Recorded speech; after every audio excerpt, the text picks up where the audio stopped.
Bienvenue.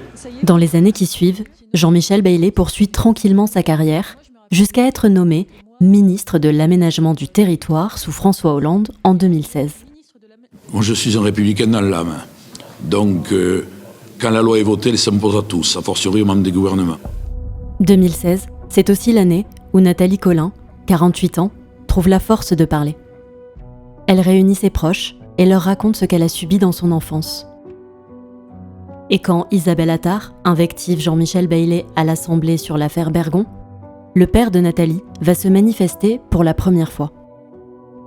Alors en 2016, précisément le lendemain matin de mon intervention dans l'hémicycle, j'ai Yvon Collin, sénateur que je ne connais pas, je ne l'ai jamais rencontré, qui me demande à me voir. On est au petit déjeuner. Il arrive, je pense que je m'en souviendrai toute ma vie. Il s'assoit et là on commence à discuter et c'est là qu'il me dit que sa fille lui a révélé avoir été violée par Jean-Michel Bailey quand elle était plus jeune. Rencontré pour cette enquête, Yvon Collin affirme n'avoir jamais été au courant des viols qu'aurait commis Jean-Michel Bailey sur sa fille quand elle était enfant. Il n'a pas souhaité être interviewé. Quelques mois après avoir parlé à ses proches, Nathalie aurait envoyé à Jean-Michel Bailey un long SMS. Il m'aura fallu 36 ans pour te qualifier de pédophile, toi, Jean-Michel Bailey, ministre d'État d'une République qui se voulait exemplaire. J'avais 12 ans et tu en avais 35. J'étais une enfant, tu étais un adulte. Tu savais que ce que tu faisais était interdit, moi je l'ignorais. J'ai été ton objet sexuel durant les nombreux week-ends que j'ai passés avec toi. C'est donc toi, Jean-Michel Bailey, pédophile, qui aura été le premier homme à poser les mains sur moi. Mesures-tu au moins les dégâts que tu as causés? Mesures-tu qu'au-delà des actes que tu m'as fait subir, tu as volé ma naïveté, mon enfance et abîmé à tout jamais ma personne? Je connais ta dangerosité et ta capacité à nuire. Sache cependant que j'ai pris les dispositions nécessaires. Il m'avait répondu, genre 15 jours après, en me disant qui tu es, je crois. Alors que j'avais signé Nathalie Colin. Rien que ça, ça va pas, ça marche pas. Le mec, il attend 15 jours pour te répondre qui tu es. En août 2019, Nathalie Colin décide de porter plainte pour viol sur mineur. En mars 2020, le père de Nathalie, Yvon Collin, écrit à son tour au procureur de la République de Paris, ainsi qu'à la garde des Sceaux de l'époque, Nicole Belloubet. Madame la ministre, j'ai l'honneur de porter à votre connaissance l'intégralité d'un SMS adressé par ma fille. Nathalie évoque de manière factuelle l'agression sexuelle dont elle a été victime par Jean-Michel Bailey. Certes, ces faits sont prescrits puisqu'ils se sont déroulés de 1980 à 1982. Néanmoins, en ma qualité de parlementaire, je me dois de signaler à la justice les crimes ou délits dont j'ai connaissance. Je me permets de vous rappeler que j'ai eu l'occasion de vous faire part de ce délicat dossier à 2 reprises. Je prends aujourd'hui pleinement conscience de la nécessité impérieuse de protéger d'autres potentielles victimes passées ou à venir de ce prédateur sexuel. La garde des Sceaux ne lui répond pas. Mais le parquet, lui, décide de l'ouverture d'une enquête préliminaire confiée à la Brigade de protection des mineurs de Paris. Le parquet de Paris a ouvert une enquête en juin 2020 visant Jean-Michel Bailey, une enquête pour viol et agression sexuelle sur mineurs de moins de 15 ans. Le 19 octobre 2021, Jean-Michel Bailey est convoqué pour une confrontation avec Nathalie. Elle durera 5 heures. Il n'était pas serein pendant la confrontation et moi je ne fais pas de politique, donc moi j'avais la force de la vérité en fait, tu vois. J'aurais jamais pu mener ce combat-là si je racontais des conneries. Voilà, et il le sait très bien. Et je lui ai dit d'ailleurs, pendant la confrontation, qu'il le savait très bien, que ce que je disais c'était vrai. Il tombait des gouttes, il était vraiment pas bien. C'était un huis clos, mais là le Bailey avait perdu de sa superbe. Là c'était le petit Bailey devant le bureau, tenir qui transpirait. Pour Nathalie, cette confrontation, éprouvante, est chargée de sens. C'était mon procès à moi en fait. J'avais pas mesuré, mais c'était important que je le fasse. Ben, c'est hyper compliqué, c'est un patron de presse. Non mais oui, j'imagine bien. Hyper compliqué déjà au niveau émotionnel. Mais... À la sortie de la confrontation, l'avocate de Nathalie raconte. Lui n'a pas reconnu les faits dénoncés par Nathalie Collin, mais ça on s'y attendait. Mais en revanche, Nathalie Collin a pu dire tout ce qu'elle avait besoin de lui dire. C'est aussi l'objectif de la confrontation. Quand les faits sont prescrits, on sait que c'est pas les poursuites qu'on attend, mais c'est un moment qui est un rendez-vous qu'elle lui impose, qu'elle lui donne à ce moment-là, à travers la justice, de pouvoir enfin lui dire tout ce qu'elle a retenu pendant toutes ces années. Cette audition aura peu d'écho dans la presse. Pour les grands quotidiens, mettre en cause le patron de la Dépêche du Midi peut être risqué. Le groupe La Dépêche, dirigé à l'époque par Jean-Michel Bailey lui-même, est distributeur des autres titres de la presse nationale dans cette région. Si jamais il s'avisait de vouloir se venger d'un titre qui ne l'arrange pas dans un autre journal, il pourrait menacer de suspendre la distribution. Et puis, le seul qui, à l'époque, avait dit quelque chose a été condamné parce qu'ils ont fait mention de sa vie privée. Bon, c'est sûr que ça calme un petit peu les ardeurs de n'importe quel journaliste. Vous vous souvenez de François, que Jean-Michel Bailey avait fait condamner en 2008 parce qu'il n'avait pas apprécié que le quotidien évoque l'affaire Bergon ? De fait, en 2021, peu de médias nationaux parlent de la plainte de Nathalie Collin contre Jean-Michel Bailey. Et dans la Dépêche ? Eh bien, pas d'article, mais une interview de l'accusé. Du patron. L'occasion pour Jean-Michel Bailey d'insinuer que la plainte de Nathalie Collin serait liée à une vengeance politique de son père, le sénateur Yvon Collin, avec qui il s'est brouillé. Il s'agirait donc, selon vous, d'une vengeance politique ? Yvon Collin a été condamné en octobre 2019 pour trafic d'influence. Il est persuadé que je suis à l'origine de la saisine de la justice, mais il cherche un coupable.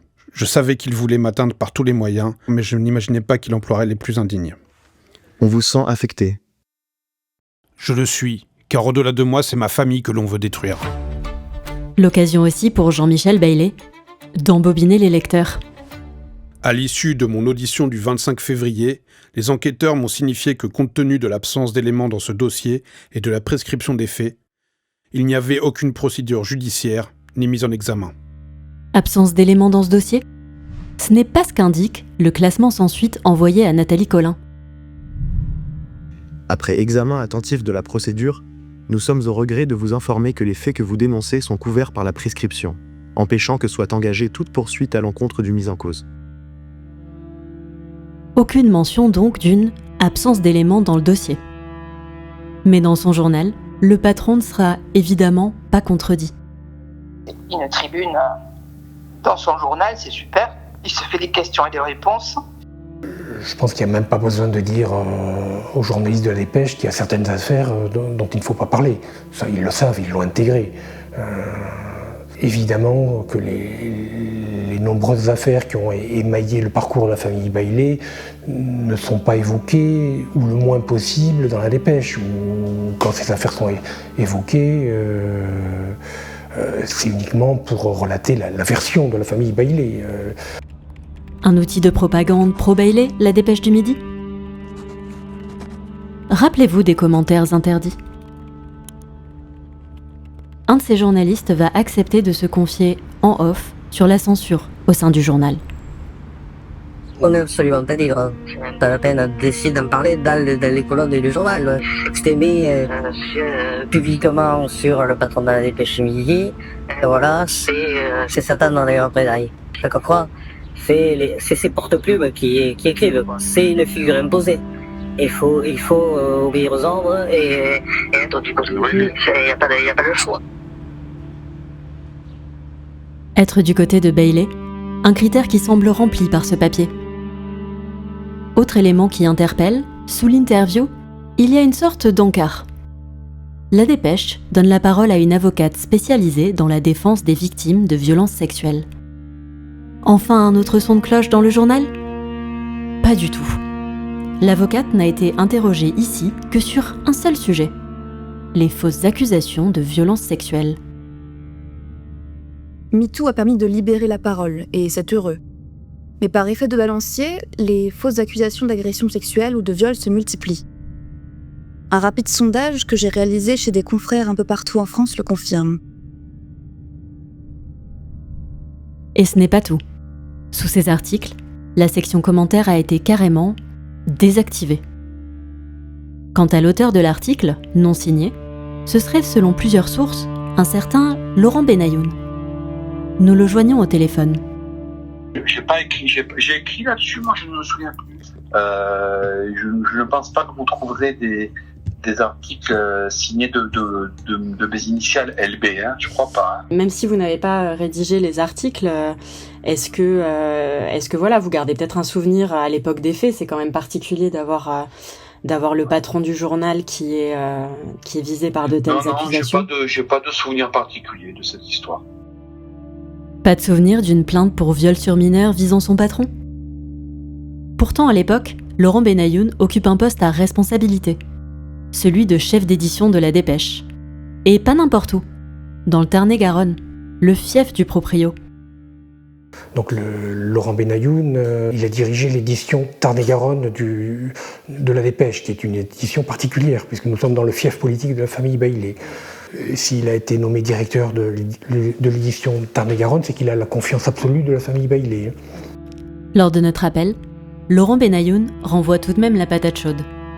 Je pense qu'il vaut même que vous contactiez Lionel Laparade, qui était le rédacteur en chef à l'époque, et évidemment qui a supervisé et traité cette affaire. Hein.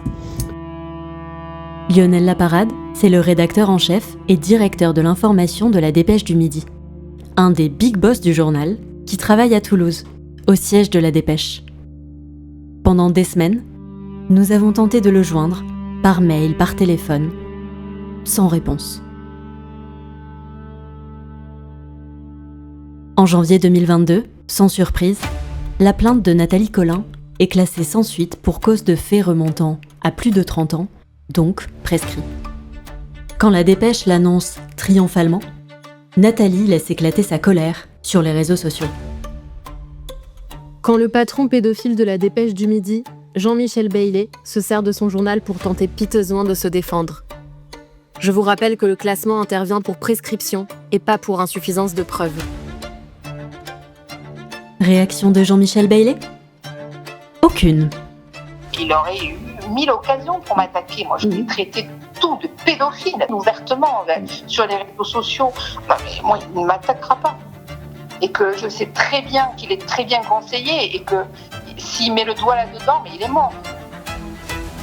Retrouvez la suite de cette enquête sur notre chaîne YouTube ou directement à la fin de cette vidéo. Off Investigation, c'est des documentaires que les chaînes n'osent plus produire. Grâce à vous, notre liberté éditoriale est totale. Vos dons nous permettent d'enquêter et de révéler en vidéo sur YouTube à des millions d'internautes les coulisses d'un monde qui dérive, trop souvent à l'abri des regards. Aidez-nous à déverrouiller l'information. Faites un don.